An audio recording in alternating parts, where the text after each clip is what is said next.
মেয়ে লোক মারা যাবার পর সেখানে আর এক মেয়ে লোক লাশ ধোয়াচ্ছে।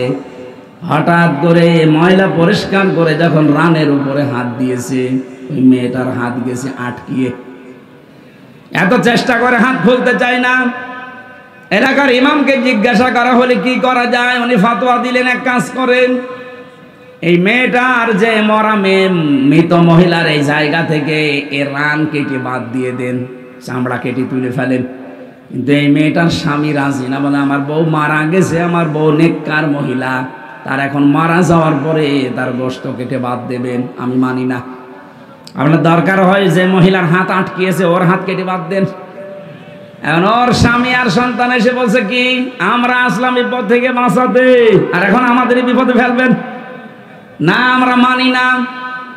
আরেকজন বড় যিনি আছেন মসজিদের, তাকে নিয়ে আসেন। তিনি বলছেন এক কাজ করেন, জীবিত মহিলার তো হাত দরকার, এই মহিলারই কেটে ফেলেন, কিন্তু ওর পরিবার রাজি না। শেষ পর্যন্ত কি করা যায়, এখান থেকে একটা মাসলা আমি পেয়েছি।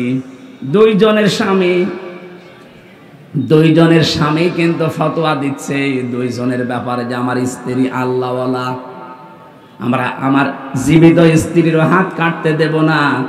ওই যে মারা গেছে ওই মহিলা বলছে আমার স্ত্রীর এই রান কাটতে আমরা দেব না।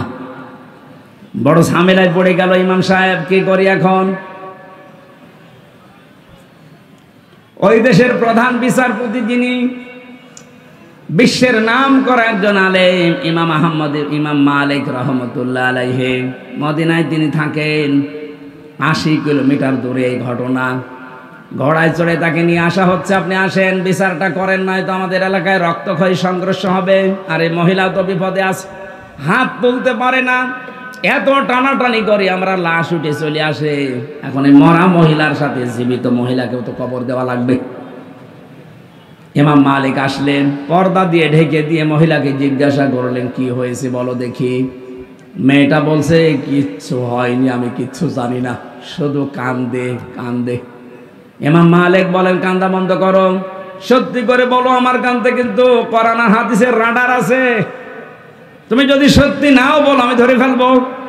মেয়েটা ভয়ে ভয়ে তখন বলছে, হ্যাঁ আমি একটা কাজ করেছি, একে যখন ধোয়াচ্ছিলাম হঠাৎ করে ধোয়ানোর শেষ পর্যায়ে এর রানের উপরে হাত দেওয়া অবস্থায় একটা মন্তব্য আমি এর উপরে নিক্ষেপ করেছিলাম। মনে মনে বলেছিলাম যে তোমার চেহারা তো সুন্দরী আছে, কিন্তু তোমার ভেতরের অবস্থা খারাপ, তোমার চরিত্র খুব খারাপ। এই যে দোষটা আমি তার উপরে দিয়েছি, এটা আন্দাজে না, এটা আমি একবার দেখে তারপরে দোষ দিয়েছি। আমি কিছুদিন আগে এই মহিলার জীবিত থাকা অবস্থায় দেখেছি, তার সাথে বাড়িতে একটা পুরুষ মানুষ ঢুকছিল।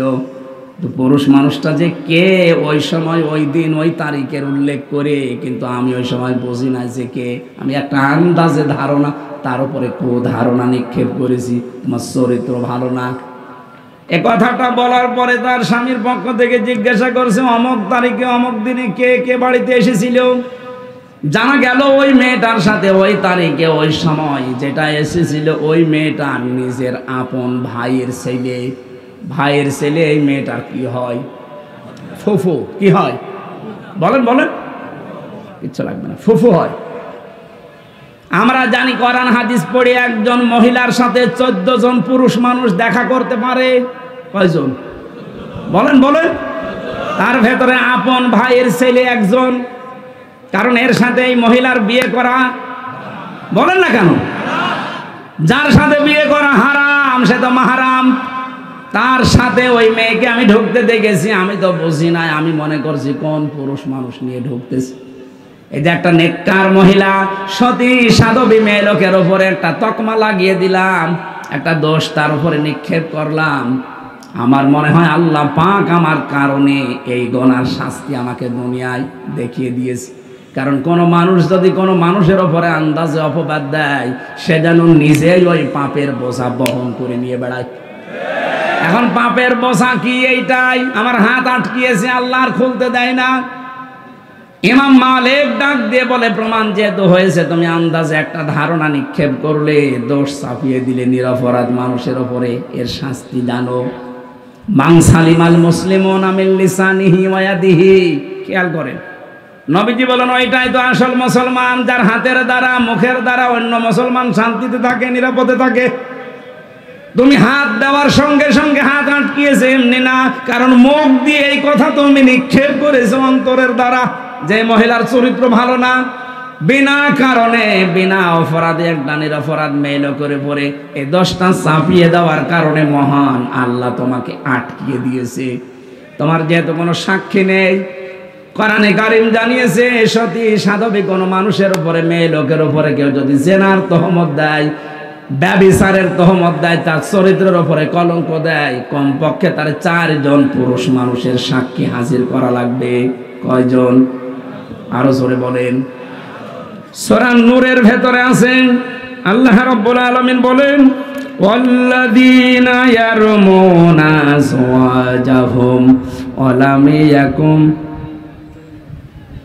والذين يرمون المحصنات ثم لم يأتوا بأربعة شهداء فاجلدوهم 80 جلدة ولا تقبلوا لهم شهادة أبدا وأولئك هم الفاسقون।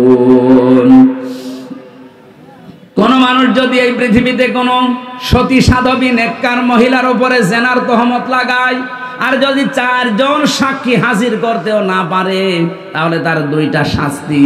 1 নম্বরে তাকে 80টা বেত মারা লাগবে। 2 নম্বরে জীবনে কোনোদিন তার সাক্ষী আর আদালতে গ্রহণ করা হবে না। আমার তো মনে হচ্ছে আয়াতটা পড়ার পর বাংলাদেশে 53 বছর আগে যদি সংসদে আয়াতটা কার্যকর থাকতো, আল্লাহর কসম এদেশে বিনা কারণে মিথ্যা মামলায় কোনো মানুষ জেলে থাকতো না।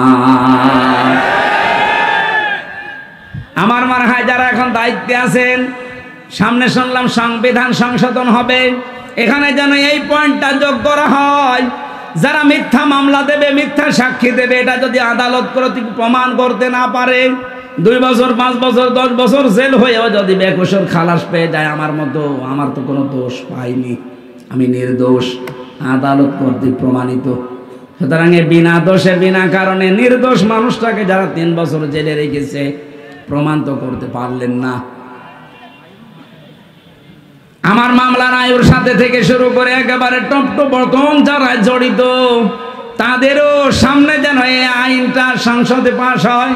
যারা প্রমাণ করতে পারবে না, যারাই জড়িত, তাদেরকেও অতদিন জেল খাটানো লাগবে। তাহলে দেখেন মিথ্যা মামলা এমনি বন্ধ হয়ে যাবে।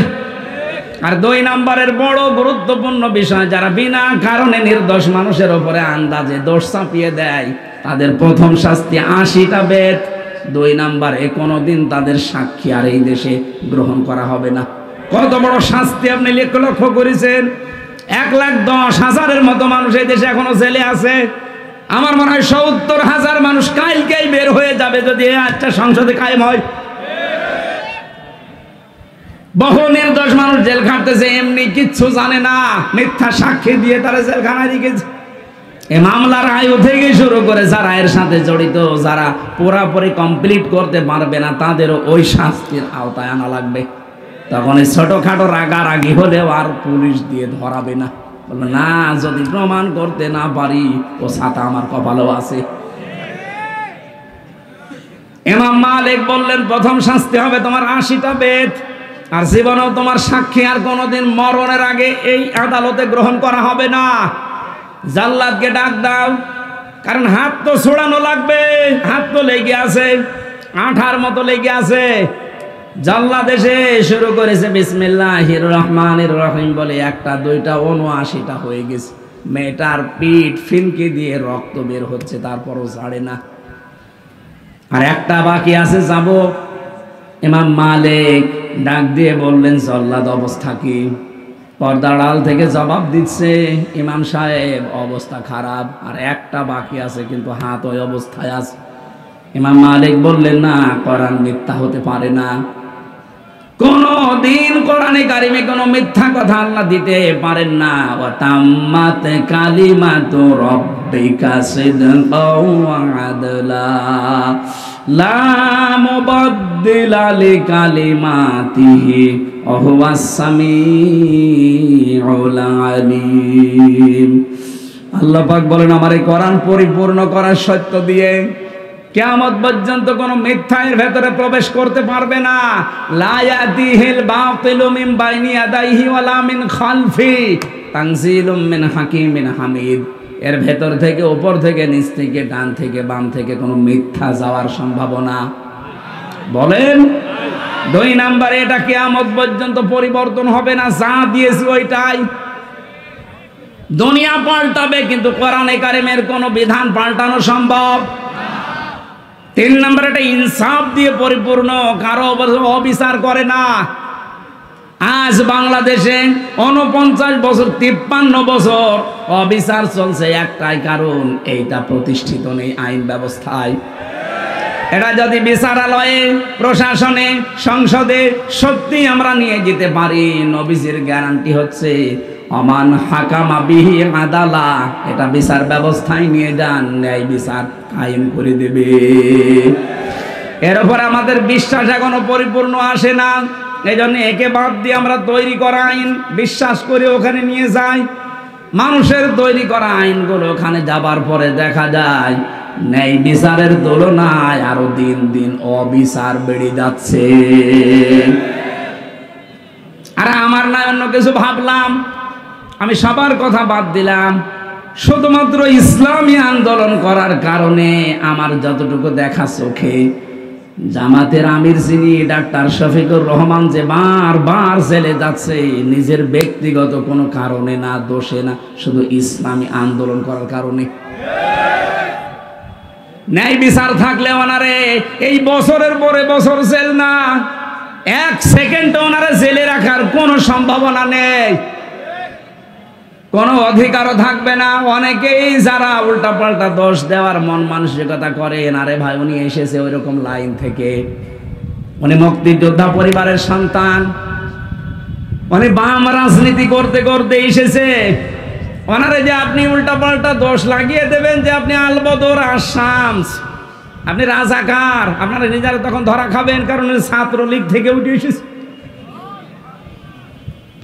এখন মাঝে মাঝে সেজদা দিয়ে কাঁদে, রব্বুল আলামিন তুমি দয়া করে আমাকে যে একামতে দিনের খাদেম বানিয়েছো, যদি ওই অবস্থায় আমি থাকতাম আজ আমি জাহান্নামের পথে দৌড়াতাম।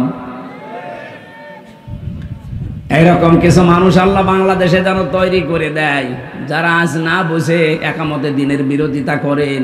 আপনিও যদি ডাক্তার শফিকুর রহমানের মতো বুঝতে পারেন, দেখবেন আপনিও খাদেম হয়ে যাবেন।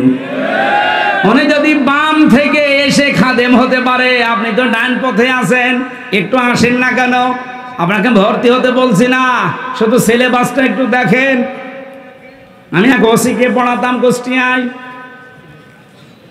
এত বামপন্থী মানুষ, আল্লাহ রসুল বিশ্বাস করে না, কিন্তু কোরআনে কারিম শুনতো খুব সুন্দর করে। যখন তেলাওয়াত করতাম ওই সময়, এমনিতে আমার গলা ওই সময় আরো ভালো ছিল, সুর দিয়ে পড়ার সময় দেখতাম তা ধরে আছে, বলতো হুজুর বিভিন্ন কাজ কারবার করি, মজা পাই না, কোরআনের ভেতর একটা মজা আছে, আপনি পড়েন, শুধু পড়েন তাই বলতো না।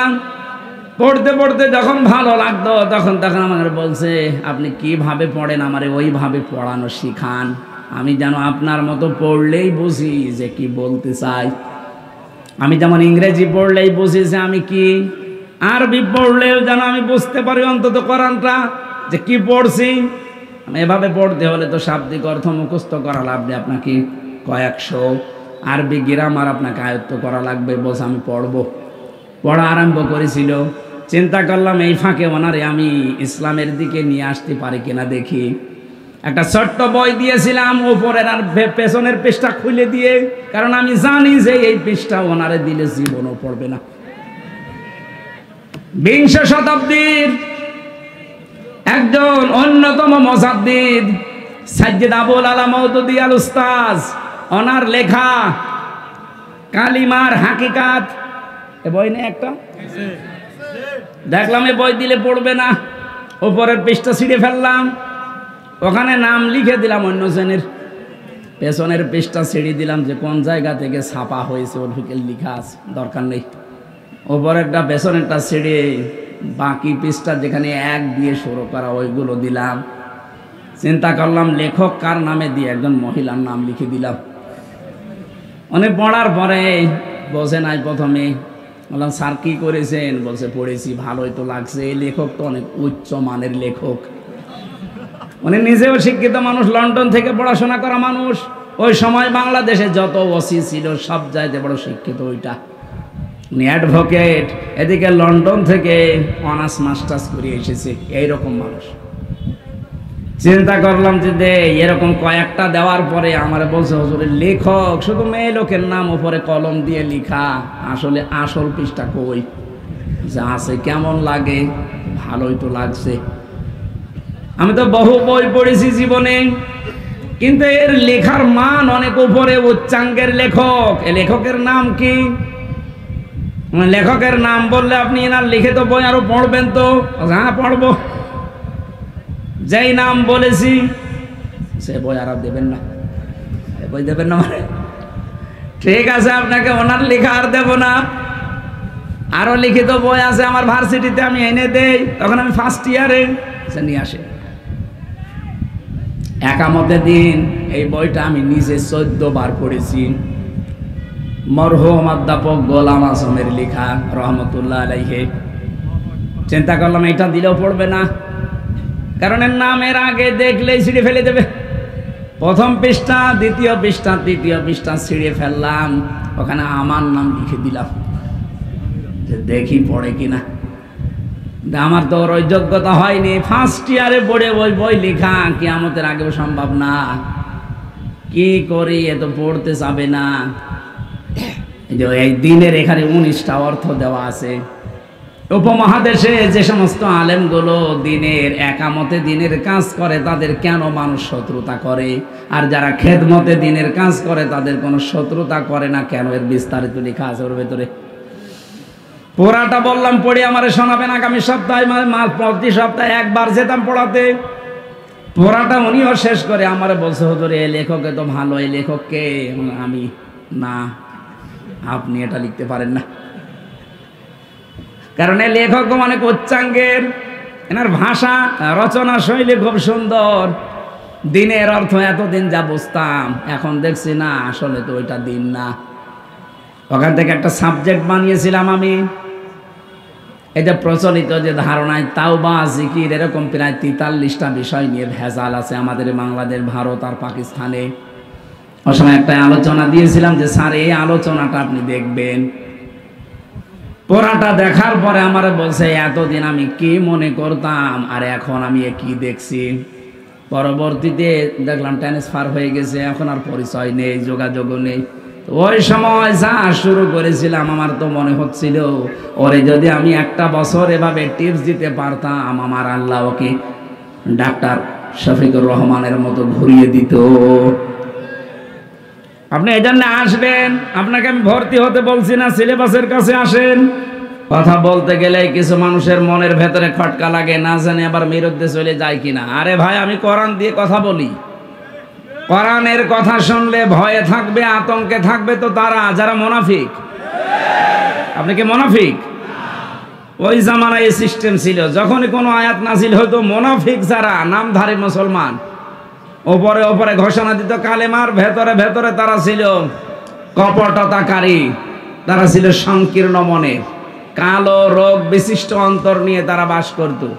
নবীকে দেখাতো আসি, পেছনে যে আবু জেহেলের সাথে লাইন করত। এইরকম মানুষ যারা, তারা নাই ভয় পেতে পারে, তারা আতঙ্কে ছিল। 1500 বছর পরে এখনো বাংলাদেশে মুনাফিক আছে যে আপনার আতঙ্ক লাগে, না জানি আবার আমার বিরুদ্ধে চলে যায় কিনা। কয় আমরা যারা বসে আছি, কয় আমাদের তো কোনো টেনশন নেই। আল্লাহকে শুধু আমাদের না আপনারও জন্য আল্লাহ বলেন। সুতরাং আমি যা বলছি যদি মিলাতে পারেন যে না এটা বানানো কথা, তাহলে আমি বলবো না। কিন্তু যদি আপনি দেখেন যে না এটা তো কোরআনের সাথে মিলছে, কোরআন সংশোধন করবেন না নিজে সংশোধন হবেন।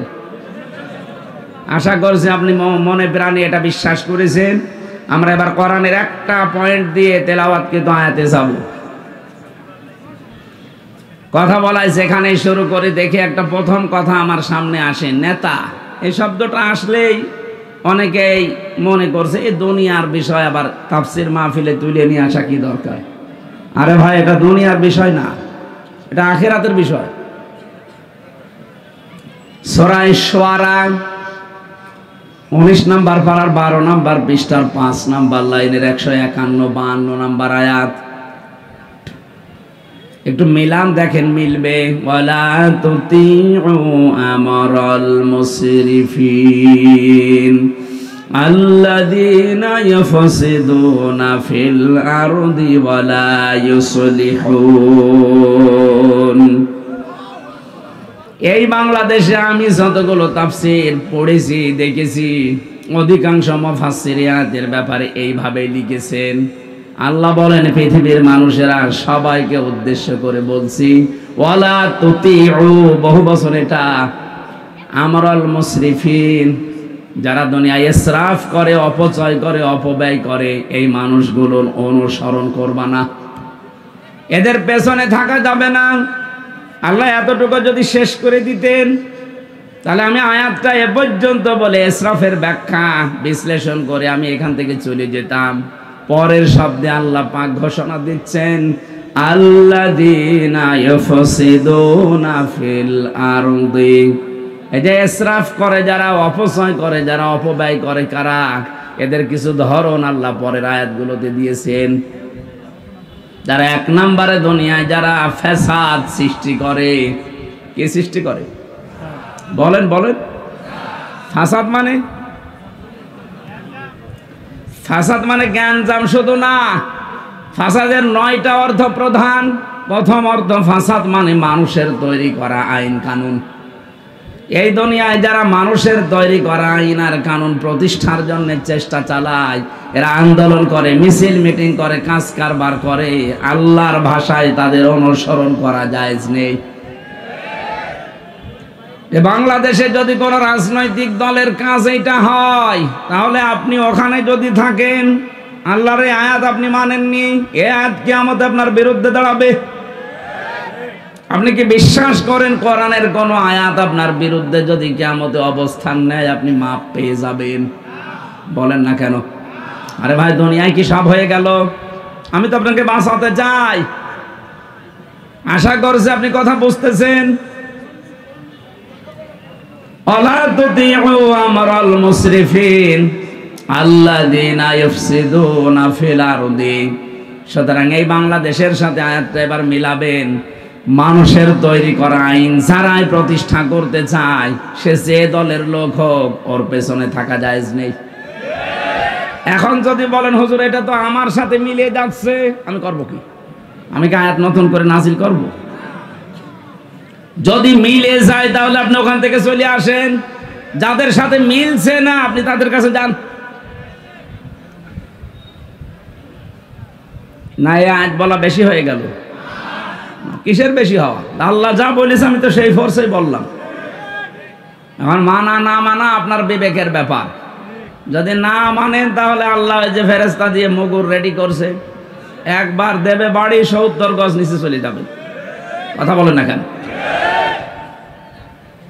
হ্যাঁ, ধারণা আসতে পারে আমি নামাজ পড়ি, আমি রোজা রাখি, আমি চিল্লায় যাই, তারপরও মানে আপনার নামাজ রোজা আপনার চিল্লা নেওয়ার জন্য আল্লাহ বসে আছে।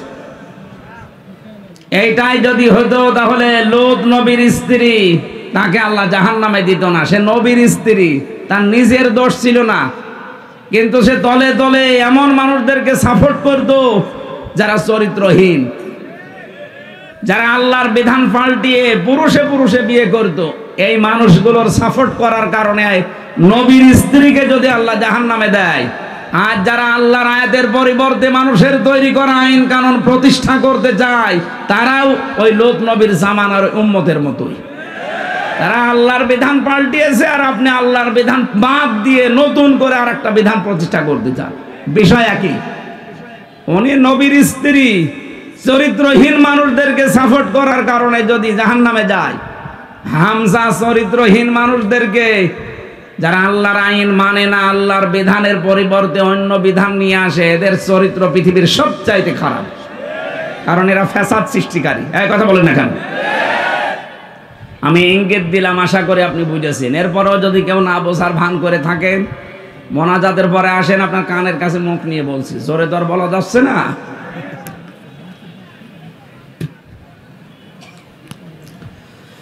নাটোরবাসী, আমি কথা বলছি খুব অল্প সময়, খেয়াল করে মেলাবেন।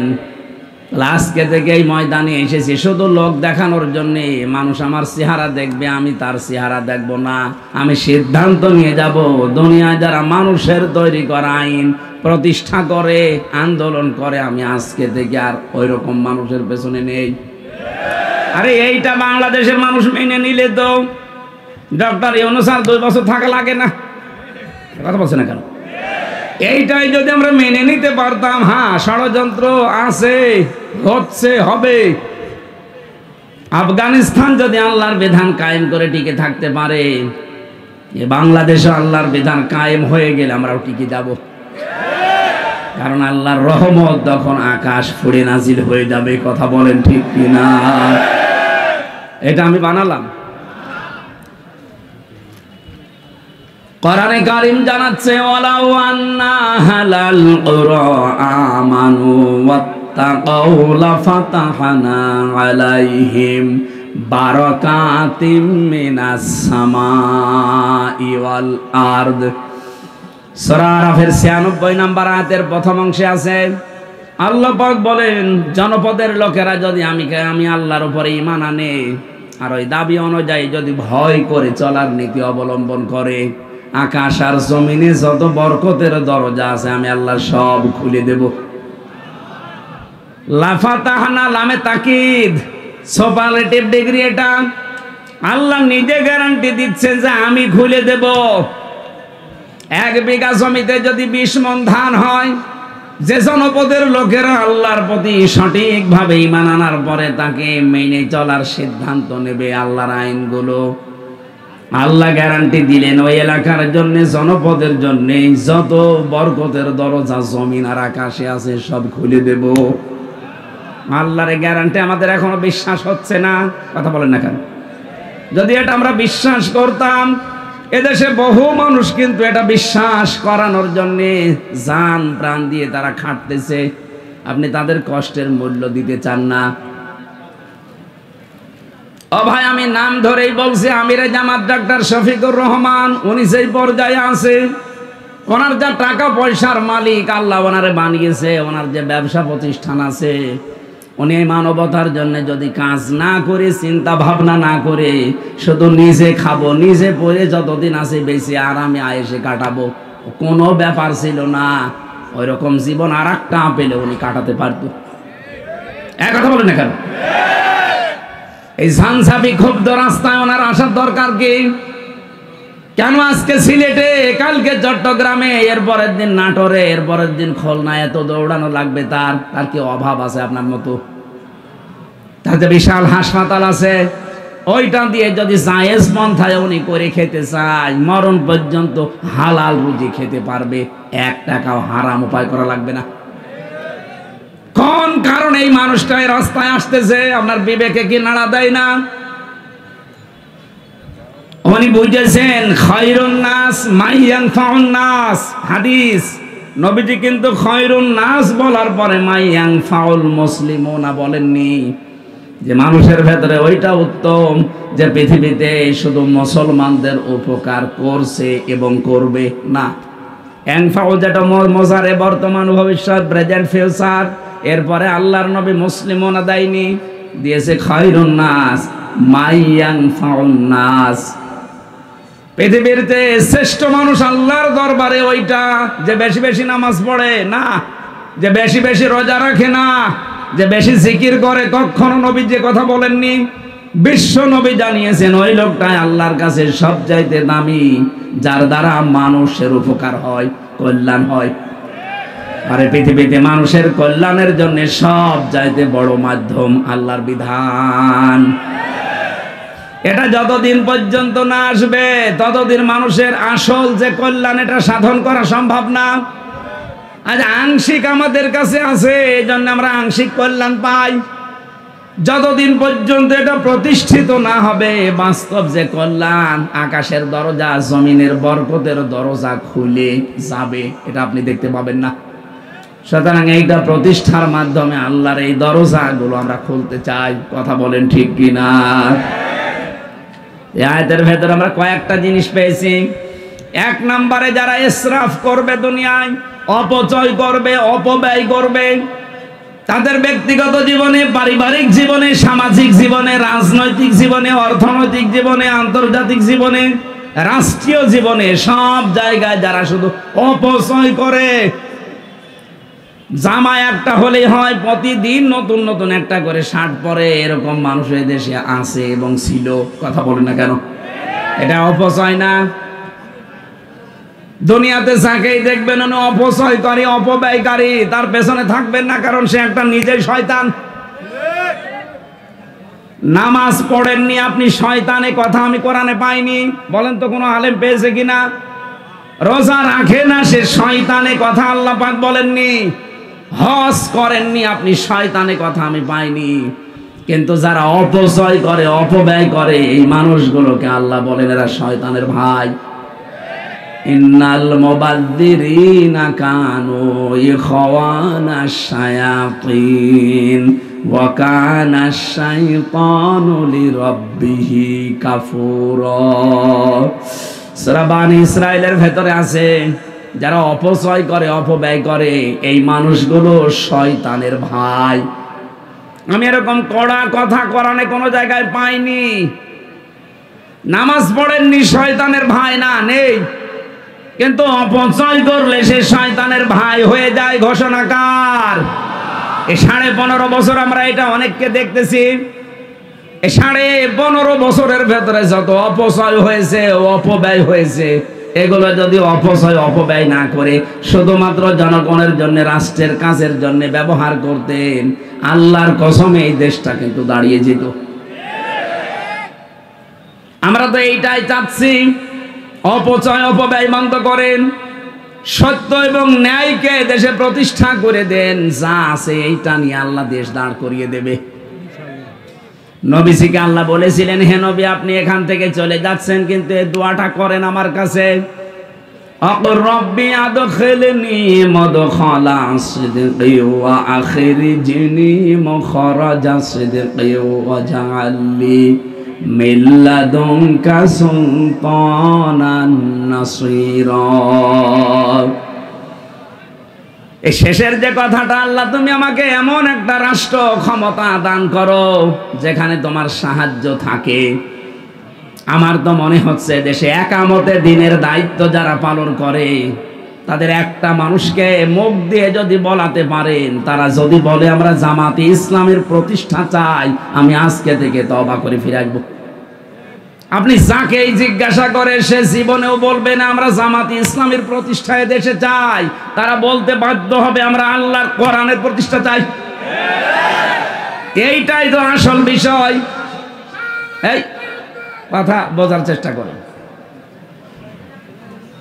আল্লাহর কোরআনে কারীম যদি দেশে প্রতিষ্ঠিত সত্যি হয়ে যায়, আমি আপনাকে গ্যারান্টি শুধু না, অনেকেই দিচ্ছে, এ দেশে চাঁদাবাজি থাকবে না। আজ আমরা অনেকে আতঙ্কে আছি, বাইরে গেলে অনেককে মেরে ফেলছে মানুষ বিভিন্ন কায়দায়। এই গ্যারান্টি কোরআনে কারীম দিয়েছে 1500 বছর আগে। ফামান তাবিআ হুদায়া ফালা খাউফুন আলাইহিম ওয়ালা হুম ইয়াহজানুন। আমার পাঠানো হেদায়েত যদি কেউ অনুসরণ করে চলতে পারো, আমি আল্লাহ গ্যারান্টি দিচ্ছি কোনো ভয় থাকবে না, কোনো চিন্তা থাকবে না। স্বাধীন হয়েছে ঠিক, কিন্তু এখনো ভয় আছে না নেই? এখনো অনেক আমি জাহিলিয়াত যারা, এ মানুষগুলোর কারণে এখনো ভয়ে ভয়ে আছি। এই ভয়টা থাকবে না যদি এটা কায়েম হয়ে যায়। এই জন্য আমরা গ্যারান্টি দিতে পারি, এটা কায়েম করে দেন। আল্লাহর ঘোষণা মিথ্যা হবে না। তখন আপনি ঘরের ভেতরে যেভাবে নিরাপদে আছেন, রাস্তাঘাটে ওভাবে নিরাপদে থাকবেন। আমরা এটা চাই না। বলেন বলেন। আজ বিভিন্ন দ্রব্য মূল্যের ঊর্ধ্বগতি বাড়তেছে, এইটাও বন্ধ হওয়া সম্ভব। ফালিয়াবুদু রাব্ব হাযাল বাইত আল্লাযী আত'আমাহুম মিন জু' ওয়া আমানাহুম মিন খাউফ। আল্লাহ বলেন, ঘরের মালিকের ইবাদত করো, এ ঘরের মালিকের ইবাদতের তাফসিরে পড়েছি, আল্লাহর আইনগুলো একটু মেনে চলার চেষ্টা করো ব্যক্তি, পরিবার, সমাজ, রাষ্ট্রে। দেখবা দুনিয়াতে খাবারের অভাব হবে না, কোনো ভয়ও থাকবে না, খাবারের অভাব হবে না। আমাদের জাতির পিতা হযরত ইব্রাহিম আলাইহিস সালাম, এই তথ্যটা জানা দরকার অনেকের। হযরত ইব্রাহিম নবী আলাইহিস সালাম যেদিন বিবি হাজেরা এবং ইসমাইলকে রেখে আসেন এই মরুভূমির ময়দানে, সেদিন তিনি দোয়া করেছিলেন, মাবুদ তুমি আমার এই বংশধর যাদেরকে রেখে গেলাম, তিনি তো কথা মুখ দিয়ে উচ্চারণ করতে পারছিলেন না। খাদিজা হাজেরা রাদিয়াল্লাহু তাআলা আনহা যখনই জিজ্ঞাসা করেছে, স্বামী এটা কি নিজের সিদ্ধান্তে রেখে যাচ্ছে না আল্লাহর সিদ্ধান্তে? ৮০ বছর পর একটা সন্তান আল্লাহ দিয়েছে, সেই সন্তানকে পর্যন্ত তিনি মরুভূমিতে রেখে যাচ্ছেন আল্লাহর নির্দেশ মতো। ওই সময় তিনি কথার মুখ দিয়ে বের হয়নি, আকাশের দিকে আঙ্গুল দিয়ে বলেছিলেন হ্যাঁ আল্লাহর অর্ডারে। তিনি ওই দিন দোয়া করেছিলেন, তার দোয়াটা ওই জামানায় কেউ শোনেনি, কিন্তু আল্লাহ পাক কোট করে রেখেছেন কোরআনে। আল্লাহ রাব্বুল আলামিন সূরা ইব্রাহিমের ভেতরে সেই আয়াতের শেষের অংশটা নাজিল করে জানিয়েছেন, তোমাদের জাতির পিতা ইব্রাহিম দোয়া করেছিলেন, রব্বুল আলামিন আমার এই বংশধরদের জন্য তুমি গোশত এবং দুধ এই দুইটার ভেতরে বরকত দিয়ে দিও। এজন্য আরব জাহানের ভেতরে শুধু মক্কায় আপনি অন্য কোনো ফসল পাবেন না। দেখবেন এখানে গোশত আর দুধের কোনো অভাব নেই। উট বলেন, বকরি বলেন, দম্বা বলেন, এগুলো দিয়ে গোশত আর দুধ, আমাদের এটা জাতির পিতার দোয়ার ফসল, কিয়ামত পর্যন্ত এই বরকত থাকবে। এমন একটা জাতির পিতা আমরা পেয়েছিলাম, দোয়ার ফসল চলছে এখন, কিয়ামত পর্যন্ত দোয়া চলতেই থাকবে। আর আমরা যারা জাতির পিতা দাবি করি, কি দোয়া করেছে? আমি নিচে নামলাম না। আমার ভাইরা, আমি যেটা বোঝাতে যাচ্ছিলাম, যখন ইব্রাহিম নবীর নাম এসেই গেছে, আর একটা পয়েন্ট বলছি, হুয়া জিতাবাকুম ওয়া মা জাআলা আলাইকুম ফিদ্দীনি মিন হারাজ। আল্লাহ বলেন, তিনি সে আল্লাহ যিনি তোমাদেরকে নির্বাচিত করেন। নাটোরবাসী সাফ করে জবাব দেবেন, নির্বাচিত করা হয় মানুষদেরকে কোন পদ্ধতিতে? নির্বাচনের মাধ্যমে।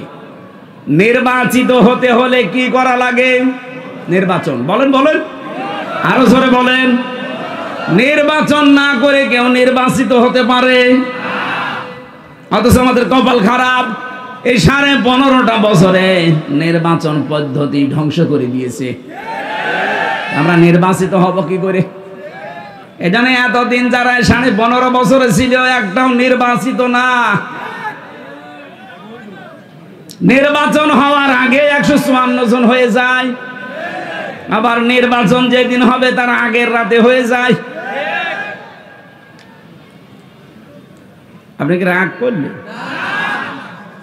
এ যে দেবা শব্দটা আয়াতে আছে সূরা হজ 78 নম্বর আয়াতের মাঝের অংশে আছে।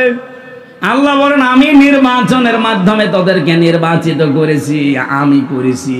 হুয়া জিতাবাকুম, তোমাদেরকে আমি আল্লাহ নির্বাচিত করেছি। তাফসিরে পড়েছি, নির্বাচিত করা লাগে নির্বাচনের মাধ্যমে। যারা নির্বাচন ব্যবস্থায় ধ্বংস করে দিলেন, আপনার এই আল্লাহর এই আয়াত মানেননি। কথা বলে না কেন? এই পদ্ধতিটা ফিরিয়ে আনা দরকার।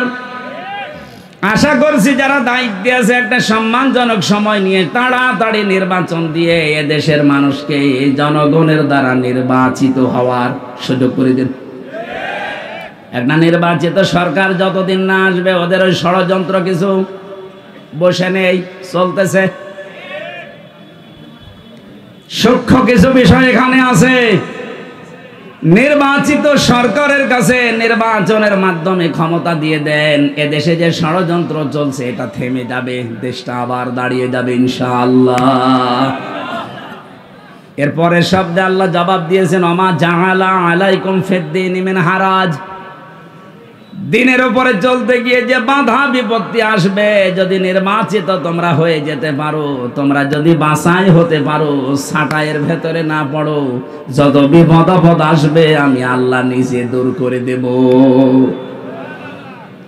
এই জন্য নির্বাচনের মাধ্যমে নির্বাচিত হয়ে কোন মানুষ যদি আল্লাহর বাছাইয়ের ভেতরে পছন্দের ভেতরে পড়ে যায়, আর কোন মানুষ যদি ছাঁটাইয়ের ভেতরে কাটার ভেতরে পড়ে যায়, এদের কপাল খারাপ। আমরা যারা এদেশে আল্লাহর বিধানকে জারি করার জন্যে আল্লাহ পাক কর্তৃক মনোনীত নির্বাচিত বাছাইকৃত হয়ে পড়েছি, জীবনের কিচ্ছু চাই না। আমরা যেহেতু বাছাইকৃত হয়েছি, আল্লাহ পাক অবশ্যই তার জান্নাত আমাদেরকে দেবেন।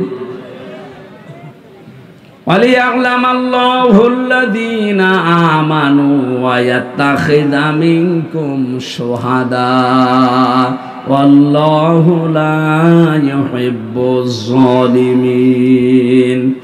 তোমাদের ভেতরে যার ঈমান এবং অ্যাক্টিভিটিস গুলো আমার কাছে পছন্দ হয়, তাকে আমি আল্লাহ সাধারণভাবে বিছানায় ফেলে মরণ দেই না, ওর মরণ হয় আমি আল্লাহর দরবারে শাহাদতের মরণ। বলেন আল্লাহু আকবার।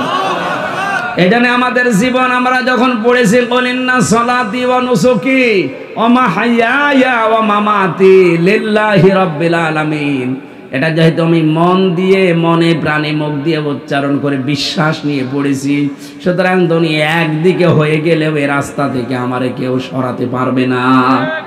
আমার জীবনের টার্গেট এইটা। আমি নামাজ পড়ি যার জন্যে, আমি বেঁচে আছি যার জন্যে, মারাও যাব তার জন্যে। আমার যে নুসুক, আপনি তাফসিরে দেখবেন নুন সিন কাফ, নুসুক শব্দের অর্থ তিনটা। এক নম্বরে নুসুক মানে এই যে রক্ত প্রবাহিত করা হয়, এর নাম আরবিতে নুসুক বলে, যেটা কোরবানি বলে জানি। দুই নম্বরে হজের ক্রিয়াকলাপ কার্যক্রম। তিন নম্বরে ইবাদত বন্দেগী।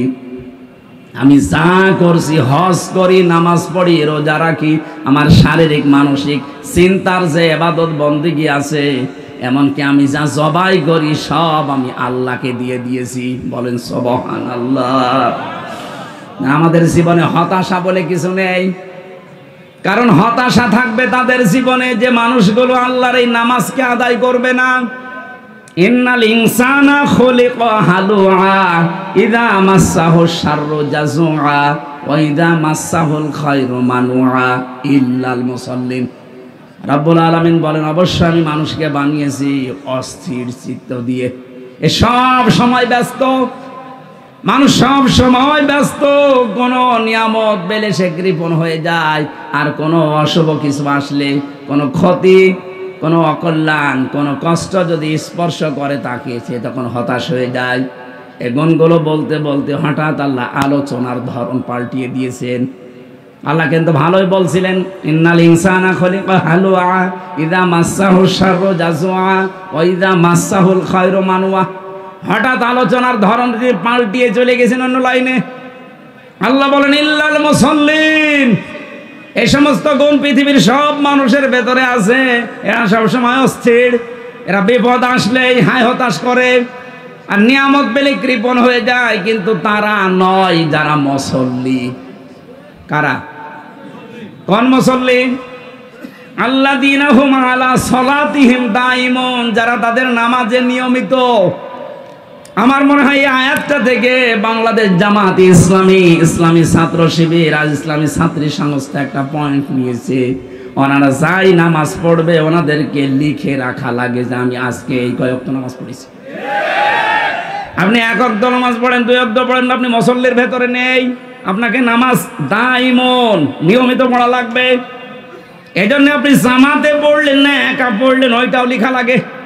এক কথা বলছেন না? আপনার জীবন পরিবর্তনের জন্য এই সিলেবাসটা খুব জরুরি। আপনি যদি এখানে নাও আসতে চান, শুধু সিলেবাসটা কাছে রাখেন, 6 মাস আপনি কাছে রাখলে আপনার জীবন পাল্টাতে বাধ্য। আরে ভাই, আমি নিজে তো পরীক্ষিত। 6 মাস রেখে দেখেন না কেন?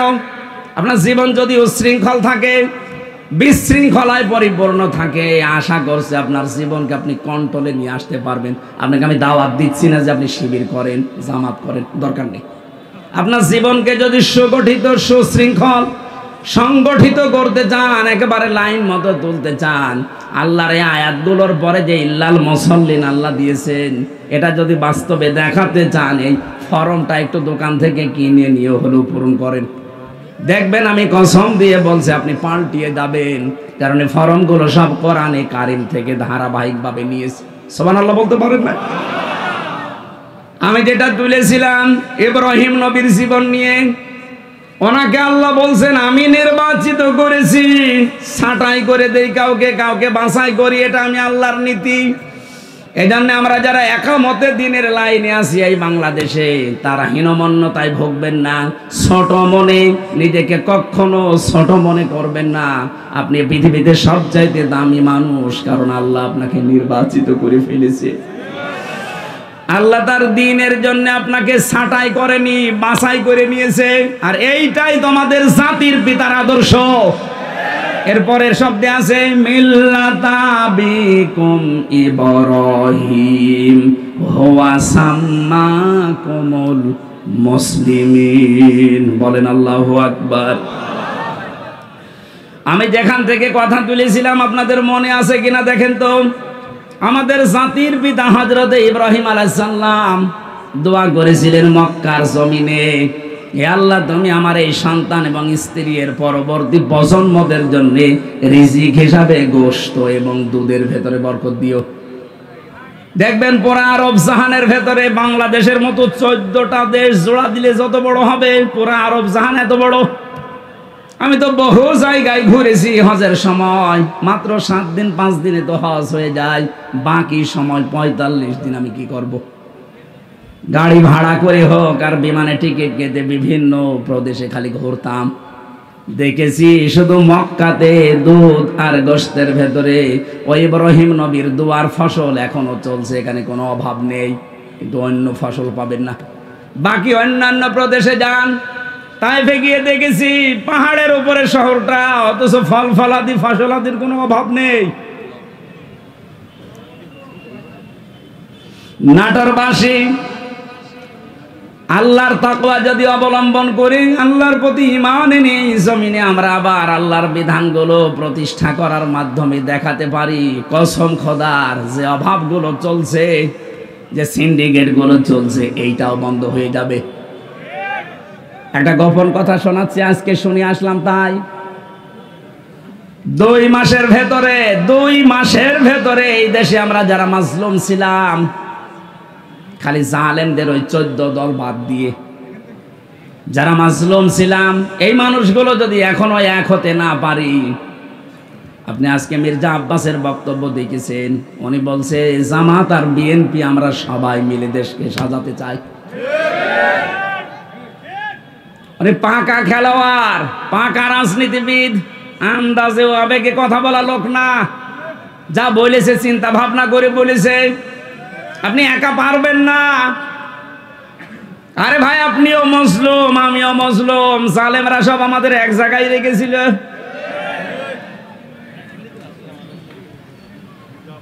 আমি অবদান স্বীকার করি, এই জন্য শুকরিয়া আদায় করছি।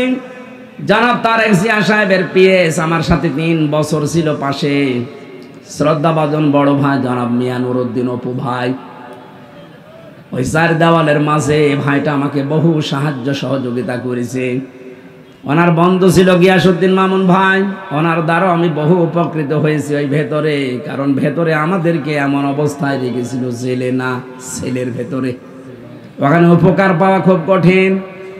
সবচাইতে বেশি উপকার পেয়েছি শাইখুল হাদিস আল্লামা মামুনুল হক হাফিজাহুল্লাহর কাছ থেকে। এই লোকটা যেহেতু আমার পাশের রুমে 3 বছর ছিল, বহু কষ্ট আমার জন্য স্বীকার করেছে। এই 3টা বছর আল্লাহ যেন পরিপূর্ণ উজরত দুনিয়া আখিরাতে পরিপূর্ণ করে দেন, বলেন আমিন। 2 মাসের ভেতরে যদি আপনি এখনো নিজেকে সংশোধন করে পথে আসতে না পারেন, এই যে কোরআন আমার সামনে, আল্লাহর কসম ওহুদের ময়দানের মতো আবার বিপর্যয় আসতেছে। ওহুদের ময়দানের ঘটনা কি? প্রথম দিকে কিন্তু মুসলমানেরা বিজয় পেয়ে গিয়েছিল, কথা বলেন না কেন? বিজয় পাওয়ার পরে যখন আনন্দে আত্মাহারা হয়ে গনিমতের মাল গোছানোর জন্য, জোগাড় করার জন্য, নেওয়ার জন্য ব্যতিব্যস্ত হয়ে পড়েছে, তখনই কিন্তু মারা পড়িছে। কথা বলেন না কেন? 5 আগস্টের পর থেকে বিজয় পেয়ে অনেকে এখন ওই সাহাবীদের মতো শুরু করেছে, গনিমতের মাল পেয়েছে যেখানে যা। আর এই সুযোগে খালিদ বিন ওয়ালিদের মতো অনেকেই কিন্তু ঘুরে বেড়াচ্ছে। এই জন্য আমরা মুসলিম যারা আছি সব এক হয়ে যেতে চাই। এই কথা বলছেন আমার, মুসলিমদের কোনো দল নেই, মুসলিমরা সব এক। আপনার বিরুদ্ধে 313টা মামলা ছিল, আমার বিরুদ্ধে 50টা মামলা ছিল। আপনি তাকান এখানে যত মানুষ বসে আছে ওই 14 দল বাদ দিয়ে প্রত্যেকের অবস্থা একই। আমাকে যিনি খাবার দিয়ে যেত বললাম, ভাই কয়টা মামলা, কি করেন? বলে বাড়ি বড়গোনায় বিএনপি করি। 313টা মামলা। বলেন তো, 313টা মামলা দিয়েছি ওরে। ধরা মুসলিম মানুষ না? আমার তো মনে হচ্ছে 1500 বছর পরে বাংলাদেশে এখন উহুদের ময়দান কায়েম হয়েছে। এখন আমরা যদি শিক্ষাটা নিতে না পারি আমরা কিন্তু ধরা খাবো, কেউ বাঁচাতে পারবেন আমাদেরকে। সুতরাং আমরা সাবধান। মির্জা আব্বাস সাহেবের কথাটাকে বারবার গুরুত্ব দেন, নয়তো আপনি আনন্দে আত্মহারা হয়ে থাকবেন। খালিদ বিন ওয়ালিদের মতো মানুষ পাহাড়ের পাদদেশ থেকে চুরি করে এসে একেবারে কচু কাটা করে শেষ পর্যন্ত বিজয় ছিনিয়ে নেবে। আমরা অন্তত এইটা সামনে হতে দিতে চাই না। এই কথা বলেন না কেন? জালেম যারা ছিল আর ওদের দোসর, ওদের কথা বাদ দিলাম। বাকি আমরা যারা মজলুম, সে যে দলের লোক হন, মাজলুমদের কোনো দল এখন আর নেই। মাজলুমদের একটাই দল, যেহেতু এখন স্বৈরাচার নেই, আমরা সব মাজলুম, আমরা দেশকে সাজাতে চাই। আর আমরা অন্য ধর্মের মানুষের তুলনায় এদেশে মুসলিম বেশি, এই হিসাবে বলছি। অন্য ধর্মের লোক যদি 96 ভাগ থাকতো আমি এটা বলতাম না। যেহেতু এখানে 96 ভাগ আমরা আর যাই করি মুসলিম। কথা বলেন না কেন? এই পরিচয় থেকে আপনি বের হয়ে যেতে পারবেন যে না আমি ফুল হাতা, বলতে পারবেন? আমরা হাফ হাতা। কথা বলছেন এখানে? এখানে ফুল হাতা আছেন, কোনটা হাত তোলেন তো? নেই, আলহামদুলিল্লাহ। না আছে দু একটা, ওই বাজারে মাজারে বসে আছে। এখানে কোন ফুল হাতা আছে? সব কি হাফ হাতা? কয়েকটা থাকতে পারে, ওই যে ওইটা এখনো তো দেয়নি, দু একটা আছে, ওগুলো দিয়ে দেবে। কিন্তু আমরা যারা হাফ হাতায় আছি, সত্যি কথা বলছি, আমাদের এই পরিচয় দেওয়াই লাগবে আমি মুসলিম। নামাজ রোজা হজ যাকাত হয়তো কম বেশি হয়ে যায় আমাদের, কিন্তু এই পরিচয় দেওয়া লাগবে না যে আমার নামের আগে মোহাম্মদ আছে, আমার নামের আগে সিরি আছে। কথা আমি লিখতে পারবো? কথা বলেন না কেন? সুতরাং যারা মুসলিম এই শব্দটা লেখেন যে মোহাম্মদ, আমির, হামজা, তাদের এখন সব এক হওয়া লাগবে, সব একদিকে চলে যাক। এই 15.5 বছরের স্লোগান ছিল যে আমরা স্বৈরাচার বাদ দিয়ে সব এক, সেই সুযোগ আল্লাহ তৈরি করে দিয়েছে। সুতরাং আমরা সব এখন কি এক? বলেন বলেন। এক হওয়ার জন্য যে সামনে যে বিষয়গুলো রাখা লাগে তার ভেতর অন্যতম কোরআনে কারীম। আর কোরআন বলছে দুনিয়ায় যারা ইসরাফ করবে, অপচয় করবে, অপব্যয় করবে, আপনারা তাদের সাথে থাকবেন না। এখন আপনি ভাগ করে নিন। এখন হওয়ার পরে এখন দেখবেন যে আপনি চূড়ান্ত ভাবে থাকবেন কাদের সাথে? 2 নম্বরে যারা ফাসাদ সৃষ্টি করে। ফাসাদ মানে কি বললাম? ফাসাদের 9টা অর্থের প্রথম অর্থ এটা, যারা মানুষের তৈরি করা আইন কানুন প্রতিষ্ঠা করতে চায়, আপনি আর সামনে তাদের সাথে থাকতে পারবেন না। দেখবেন আস্তে আস্তে সব মুসলিম এক হয়ে গেছে। আল্লাহ আমাদেরকে আয়াতটা মেনেছে। আমি আয়াতটা কি বানালাম? বলেন বলেন। এটা আছে সূরা শুআরার 151 152 নম্বর আয়াত। এই জন্য নেতৃত্ব এটা কিন্তু শুধু দুনিয়ার বিষয় হলে আমি কোনো অনুষ্ঠানে বলতাম না। কিছু মানুষ গীবত করে বাইরে বসে বসে, হুজুর শুধু নেতৃত্বের কথা বলে। আরে ভাই, এটা তো আমার জীবনের সাথে আখিরাতের সাথে সম্পর্কিত। 2 নাম্বারটা বলছি, 27টা পেয়েছি আমি, সব বাদ দিলাম, এইটা শেষ করে আমি তাফসিরে যাব। আপনারা আছেন তো? হ্যাঁ আছেন, আপনারা আছেন। 2 নম্বর হচ্ছে, আমি আয়াতটা আগে দলিল বলি, এরপরে আপনি দেখবেন সূরা নিসা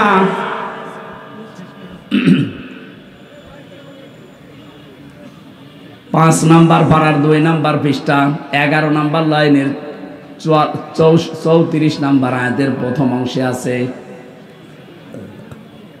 আর রিজালু মুনা আলান নিসা।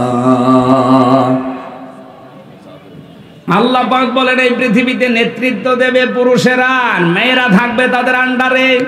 এই আয়াতটা বানিয়েছে কে? না আমি এখন বানালাম? কথা বলেন কে? এই আয়াত দ্বারা প্রমাণিত নেতৃত্বের ভার পড়বে পুরুষের উপরে, আর মেয়েরা থাকবে তাদের আন্ডারে।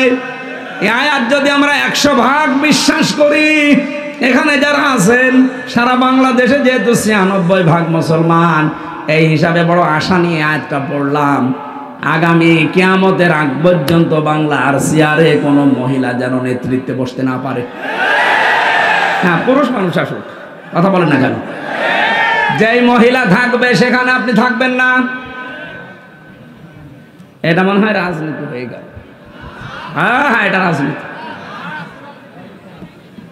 এবার আল্লাহকে আজকে রাতে জিজ্ঞাসা করবেন, আল্লাহ সূরা নেসারের 34 নম্বর আয়াতের প্রথম অংশ মনে হয় ঠিক হয়নি, কারণ আমাদের দেশে এটা আছে, আপনি এ কি করলেন? এটা অন্তত তুলে সৌদি আরবে দিয়ে দেন, হবে?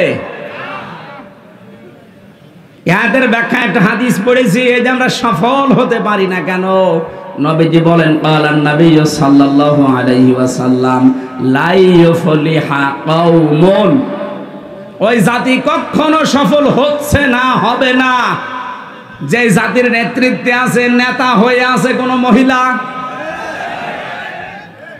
এবার আপনার বিবেকে যা বলে আপনি তাই করেন। আজকের তেলাওয়াত কিন্তু আয়াতের সাবজেক্ট আকারে কথা বলার জন্য আমার আলোচনার বিষয় হচ্ছে দোষারোপ। কি বললাম? শব্দটা শুনতে যত ছোট মনে হচ্ছে, এই বিষয়টা অনেক বড়। এই যে দোষারোপ করেন আন্দাজে যারে তারে, এই বিষয়টা যে কত সেনসিটিভ বিষয়, মানুষের অন্তর পর্যন্ত মরে যায় এই দোষারোপ করার এই গোনা যদি আপনি করেন। একটা বই পড়েছি, 16টা রোগের কারণে মানুষের অন্তর মরে শেষ হয়ে যায়, তার ভেতরে প্রথম হচ্ছে যারা দোষারোপ করে। সূরা নিসার 112 নম্বর আয়াত প্রমাণ দিচ্ছেন আল্লাহ, ওমাই ইয়াকসিব খাতিয়াতান আও ইসমান সুম্মা ইয়ারমি বিহি বারিআন ফাকাদ ইহতামালা বুহতানা ওয়া ইসমান মুবিনা। এ পৃথিবীতে অনেক মানুষ এমন আছে, হে নবী আপনি দেখবেন তারা নিজেরা অন্যায় করে, নিজেরা অপরাধ করে, নিজেরা পাপের কাজ করে, আর এই কাজটা যখন সংগঠিত হয়ে যায়, একটা নিরপরাধ ভালো মানুষ নির্দোষ মানুষের উপরে পাপটা চাপিয়ে দেয়, দোষটা চাপিয়ে দেয়, সে যেন প্রকাশ্য পাপের বোঝা বহন করছে। আজটা যে কত বাস্তব আপনি এই 5 আগস্টের পর থেকে মিলে যাবে। এই 15.5 বছরে যারা আন্দাজে মানুষের ওপরে নিজেরা অন্যায় করে দোষ চাপিয়ে দিত, সেই দোষ এখন আল্লাহ তাদের ঘাড়ে চাপিয়ে অলরেডি মানুষকে দেখাচ্ছে। এদেশের যত অপকর্মের মূল হোতা, আমি কোরআন সামনে নিয়ে মিথ্যা কথা বলছি না, সত্য কথা বলছি, ছাত্রলীগ। কারণ আমি জেলে দেখেছি বিশ্বজিৎকে হত্যা করেছে যারা, আবরার ফাহাদকে যারা হত্যা করেছে সব আমার সাথে ছিল। আমি জিজ্ঞাসা করেছিলাম ওই শাওনকে, ও ফাঁসির আসামি ছিল, এখন যাবজ্জীবন 30 বছর ওর জেল। মাঝে মাঝে খাবার দিতে আসতো, উনি রাইটার ছিল, লিখতে আসতো নাম। বললাম আপনি এই কাজ করলেন কেন, এখন কেমন লাগে?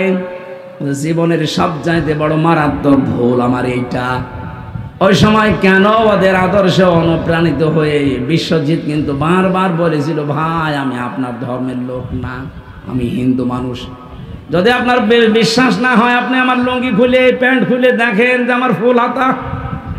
কথা বলছেন না? ও কিন্তু বলেছিল যে আমি হাফ হাতা না, এরপরও ওকে আমরা ছাড়ি নাই, জায়গায় শেষ করে দিয়েছি। এই অন্যায়টা করার পরে চাপিয়ে দিতে চেয়েছিল ইসলামপন্থীদের মাথার উপরে, আল্লাহ তাদের মাথার উপরে দোষটা চাপিয়ে দুনিয়ার মানুষকে দেখিয়ে দিয়েছে। ক্ষমতার কারণে, প্রভাব প্রতিপত্তির কারণে, টাকা পয়সার কারণে অনেক দোষ তাদের ঢাকা ছিল। আল্লাহ 5 তারিখের পর থেকে সব এখন এই যে আয়াতের শেষের শব্দ ফাকাদ ইহতামালা বুহতানা ওয়া ইসমাম মুবিনা, ও যেন প্রকাশ্য পাপের বোঝা বহন করে বেড়াচ্ছে। ঠিক তাই, এমন বোঝা আইজিপি গতকালকে সংবাদ সম্মেলন করে জানিয়েছে পরশুদিন, যদি এই দেশে এই নিষিদ্ধ সংগঠনের কেউ পরিচয় দেয় তার 6 মাস জেল। প্রতিদিন এখন দেখতে পাচ্ছেন নিষিদ্ধ সংগঠনের গোপন বৈঠক থেকে 21 জন আটক। আপনি এটা এতদিন চালিয়েছিলেন ইসলামপন্থী মানুষদের উপরে, আল্লাহ পুরা উল্টিয়ে দিয়েছে। কথা বলেন না কেন? এই জন্য নিজে অন্যায় করার পরে যদি কোনো নিরপরাধ মানুষের উপরে চাপিয়ে দেন, ওই দোষটা দুনিয়াতে আল্লাহ আপনাকে দিয়ে করাবে, এরপরে আপনার মরণ হবে। এখান থেকে আমরা কিছু শিক্ষা আজকে নিয়ে গেলাম, কি বিনা কারণে কারো উপরে কোনো দোষ দেব না, অপবাদ দেব না। আজ এইটা 15.5 বছর বেশি ছিল, এখনো পর্যন্ত অনেকে আন্দাজে দোষ দিয়ে দেয়। এটা মেয়েদের ভেতরে প্রবণতার বেশি। এই কথা বলেন না কেন? এটা যে কত বড় মারাত্মক অপরাধ আপনি টের পাচ্ছেন না। যার ভেতরে যেই দোষ নেই, ওই দোষ যদি কেউ তার উপরে চাপিয়ে তাকে কালার করে, যতদিন আপনি ওই দোষ না করবেন ততদিন আপনার মরণ হবে না। আপনি আলেমদের উপরে জেনার তহমত দিয়েছেন, আপনি আলেমদেরকে উল্টাপাল্টা নাম দিয়েছেন, আপনাকে আল্লাহ ওই রকম উল্টাপাল্টা কাজ করাবে দুনিয়ায়, যদি ওই আলেম ওই কাজ না করে থাকে। আজকে আমার সাথে মাওলানা হাফিজুর রহমান এসেছে, ওনার নামে একজন আমাকে মোবাইল করে উল্টাপাল্টা দোষ দিল যে ওনার চরিত্র এই। অথচ অনেক কোরআন মাথায় নিয়ে বলতে পারে যে ওই দোষ ওনার ভেতরে নেই, পোড়াটা কালার করার জন্য ওই দোষ চাপিয়েছে। সুতরাং যে লোক এই দোষ দিলেন সেহেতু রেকর্ড হচ্ছে। যদি এটা ওনার দাবিতে আপনি মিথ্যাবাদী হয়ে থাকেন, এই যে 2 বারের কথা বলেছে যে চরিত্র খারাপ, এই দোষ আপনাকে দিয়ে আল্লাহ দুনিয়ায় করাবে, তারপরে আপনার মরণ হবে। কারণ ফাকাদ ইহতামালা বুহতানা ওয়া ইসমাম মুবিনা, প্রকাশ্য পাপের বোঝা আপনাকে দিয়ে আল্লাহ বহন করাবে দুনিয়ায়। এই জন্য আমরা সাবধান থাকবো, কারো উপরে যেন দোষ চাপিয়ে না দেয়। আপনি দোষ চাপাবেন, আপনাকে আল্লাহ ওই রকম দোষে দোষী বানিয়ে বিদায় করবে। আমাদের এই আয়াত থেকে মূল শিক্ষাগুলো নিয়ে আমরা যেন বাস্তবে আমল করার তৌফিক কামনা করছি। আমার লিখিত বই আপনাদের কাছে আছে, পারিবারিক জীবন নিয়ে লিখিত বই। জেলখানায় বসে এত কষ্ট করে করলাম, আপনারা যদি না নেন আমার তো লেখার স্পিরিট হারিয়ে যাবে। ওই গেটে পাওয়া যাবে, যাওয়ার সময় নিয়ে যাবেন। মেয়েদের জন্য গাড়িতে আছে। আমার রাতে আর একটা অনুষ্ঠান আছে। আসলে এগুলো সব সংগঠনের কারণে জোর করে করা লাগছে। এটা পাবনায় আছে। এখন যে না উঠলে ওরাও বসে আছে। আগামীতে আসলে আরো সময় দেবো ইনশাল্লাহ। আল্লাহুম্মা আমিন। লা ইলাহা ইল্লা আনতা সুবহানাকা ইন্নী কুনতু মিনাজ জালিমিন। রব্বুল আলামিন, কোরআনে কারীমের জন্য তোমার এই বান্দা বান্দিগুলো এত পাগল, এদেরকে তুমি কোরআনের হেদায়েত, জ্বলন্ত হেদায়েত নসিব করে দাও। সওয়াবগুলো তুমি নবীজির রওজায় পৌঁছিয়ে দাও। দুনিয়ার মাটির নিচে যারা ঘুমিয়ে গেল এদেরকে জীবনের মতো মাফ করে দাও। আল্লাহ তাআলা জালেমদের হাত থেকে মুক্তি যখন দিয়েছো, এদেশে আবার কালেমার পতাকা পথ পথ করে উড়িয়ে দাও। কোরআনের পাখির স্বপ্ন ছিল দেশে তোমার কালেমার পতাকা উড়বে, সে দেখে যেতে পারলো না। আল্লাহ তার বংশধরেরা দুনিয়ায় আছে, তার অনুসারীরা আছে, আমরা দেখতে চাই এ দেশ তোমার কালাম দিয়ে চলছে। এ মাহফিলের আয়োজন করতে গিয়ে তোমার যে যুবক বান্দারা চেষ্টা চালিয়েছে, সবুজ আব্দুল্লাহ হাসান ভাই সহ যত যুবক এই মাহফিলের জন্য শ্রম দিয়েছে, কষ্ট স্বীকার করছে, স্বেচ্ছাসেবকের দায়িত্বে আছে, এদেরকে যে মা পেটে নিয়েছে মায়ের পেট তুমি ধন্য করে দাও। এ মাহফিলের প্রধান অতিথি, বিশেষ অতিথি যারা আছে ওমরের মতো কবুল করো। মা বোনদেরকে ফাতেমাতুজ জোহরার মতো বানিয়ে দাও। আমি সহ যারা অসুস্থ আছি আল্লাহ আমাদের শেফায়ে কামেলা জেলা দিয়ে দাও। এ মাজারে যারা ব্যবসা করে নাজিরপুরের উপরে তোমার রহমত নাজিল করো। হালাল রুজিতে বরকত দাও, হারাম থেকে বেঁচে থাকার তৌফিক দাও রব্বুল আলামিন। কত মানুষ কত আশা নিয়ে হাত তুলেছে আল্লাহ, কাউকে তুমি একেবারে খালি হাতে ফেরত দিও না। তোমার যে আয়াত থেকে আমরা কিছু শিখেছি, আন্দাজে কারো উপরে যেন দুনিয়ার কোনো স্বার্থের কারণে বিনা কারণে কোনো নির্দোষ মানুষকে ফাঁসিয়ে না দেয়, তার উপরে যেন দোষ না দিয়ে এই মানুষে বিপদে ফেলে না দেয়। তুমি নিজেই জানালে বিনা কারণে নির্দোষ মানুষকে দোষারোপ করলে, বিপদে ফেললে আল্লাহ নিজে তুমি তাকে পাপের বোঝা বহন করাবে। মেহেরবানি করে তুমি আমাদেরকে পাপের বোঝা থেকে মুক্ত করো আল্লাহ। ইমাম মালিকের জামানায় এই মহিলাকে 80টা বেত্রাঘাত করার পরে সঙ্গে সঙ্গে তার হাত তুমি খুলে দিয়েছিলে। এদেশে যারা অপরাধ করেছে, অপরাধের শাস্তি যখন পরিপূর্ণ হয়ে যাবে তখন তুমি তাদেরকে পরিত্রাণ দিও আল্লাহ। বিনা কারণে যারা বিভিন্ন জায়গায় বিপদে আছে, মুসিবতে আছে, আটক অবস্থায় আছে, এদের জীবন তুমি আল্লাহ মুক্ত করে দাও। আল্লাহ আমি তোমার কাছে আমার কণ্ঠটা, শরীরটা ভিক্ষা চাই। যতই পরিশ্রম করি তোমার রহমত থাকলে কিচ্ছু হবে না ইনশাআল্লাহ। দয়া করে তোমার বান্দা বান্দীদের জন্য আমার কণ্ঠটা তুমি ভিক্ষা দাও। আমার শরীরের যত রোগ আছে আল্লাহ তুমি দূর করে দাও। এই গুরুদাসপুর বড়াই গ্রাম এলাকায় তোমার যে বান্দা খেদমত করার জন্য আকাঙ্ক্ষা পেশ করছে, অধ্যাপক মাওলানা আব্দুল হাকিম, আল্লাহ তোমার বান্দা বান্দীদের দিল মন তার দিকে ঝুঁকিয়ে দাও। আরো যারা আকাঙ্ক্ষা পেশ করছে, যার দ্বারা তোমার মানবতার খেদমত হবে, যার দ্বারা তোমার দ্বীনের কল্যাণ হবে, আল্লাহ তুমি তার হাতে এই কল্যাণটা দিয়ে দাও। বারাকাল্লাহু লানা ওয়া লাকুম ফিল কোরআনিল আযীম।